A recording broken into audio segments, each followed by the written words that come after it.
신문 읽어준 남자입니다. 유재수 부산시 경제부시장이 업계 관계자로부터 금융위 재직 당시에 오피스텔을 받았다.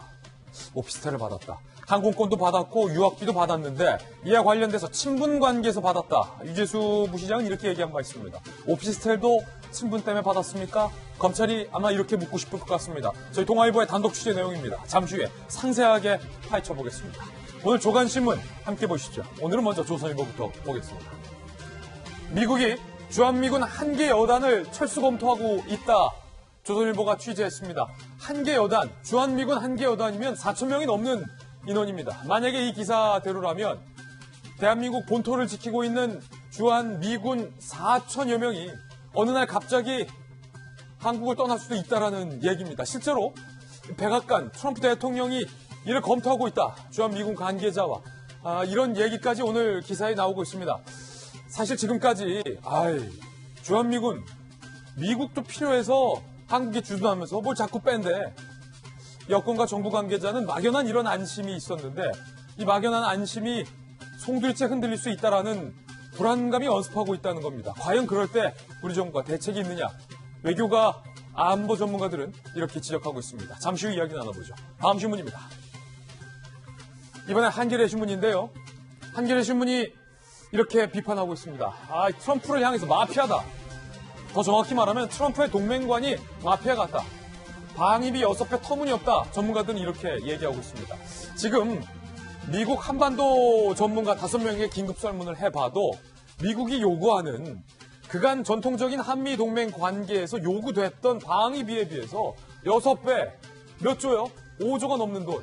이 터무니없다라는 의견이 다 공통적입니다. 그런데 일각에서는 미국이 주한미군 철수를 상정해두고 터무니없는 값을 일부러 요구하는 것 아니냐라는 관측도 오늘 나오고 있습니다. 그러니까 어차피 협상이 결렬될 법한 금액을 애초에 제시했다라는 분석입니다. 무엇을 위해서? 주한미군을 빼기 위해서. 만약에 이게 사실이라면 정말로 큰일입니다. 잠시 후에 이 가능성도 타진해 보겠습니다. 다음 신문입니다. 이번엔 동아일보입니다.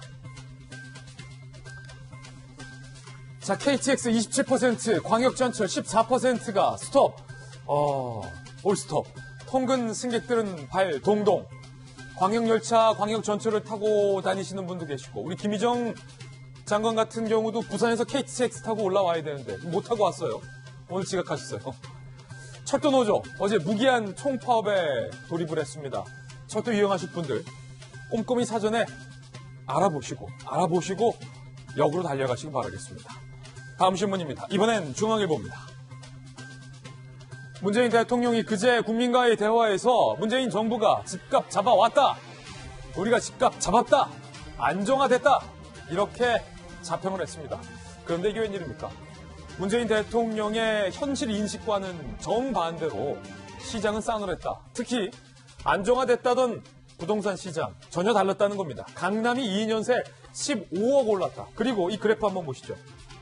정부가 여러 가지 부동산 정책을 펴냈지만 서울 전체의 아파트 값은 계속 올랐다. 전 정부, 박근혜 정부, 이명박 정부 때보다 인상폭과 인상 속도가 빨랐다는 겁니다. 과연 이 같은 현실에도 불구하고 대통령은 왜 그제 국민과의 대화에서 집값 잡았다, 부동산 시장 안정화됐다, 사실과 다른 말씀을 하신 걸까요? 궁금합니다. 다음 신문입니다. 이번엔 경제지 한번 보실까요? 한국경제. 자, 부동산 얘기 나와서 말인데 연내에 교통정책, 교통대책 마련한다고 신도시 주민들에게 약속을 했는데 결국 교통대책 내년으로 미뤄졌습니다. 3기 신도시. 주택들은 비둘기집처럼 많이 지어놨는데 교통이 여의치 않아요. 출근 지옥, 퇴근 지옥, 불가피해졌다. 한국경제는 이렇게 지적하고 있습니다. 이 정부의 선교통 후 개발은 공연불이 되나라고 비판하고 있습니다. 신도시 주민들만 가슴을 치고 있는 대목이 아닐까 싶습니다. 네, 다음 신문입니다. 이번엔 서울신문입니다. 자, 중국이 자국의 책임을 처음으로 공식적으로 인정했는데 뭐에 대해서? 미세먼지에 대해서. 한국의 초미세먼지의 32%는 중국발이다. 이거 중국이 인정했습니다. 한, 중, 일, 3개국이 모여서 연구하고 이렇게 발표를 한 겁니다. 그런데 겨울철에는 한국에 문제되고 있는 초미세먼지의 80%가 중국발인 사실도 연구로 드러났습니다. 그런데 중국 반대로 공식적으로 이 겨울철 미세먼지 양은 공개가 안 됐다는 겁니다. 진짜 문제는 겨울에 이제 들이닥칠 겨울 초미세먼지인데 그 80%가 중국에서 온다는 거 중국 반대로 공개조차 못한 것 아쉬운 대목입니다. 우리나라에서 발생하는 미세먼지는 우리 스스로 정화해야겠지만 이 중국에서 날아오는 건 우리가 열심히 한다고 해서 어떻게 할 수가 없습니다. 특히 이제부터 불어닥칠 중국발 미세먼지는 청와대가 외교로 풀어야 할 문제인데 과연 이거 풀 수 있을까? 국민들은 걱정하고 있습니다. 지금까지 신문 읽어주는 남자였습니다.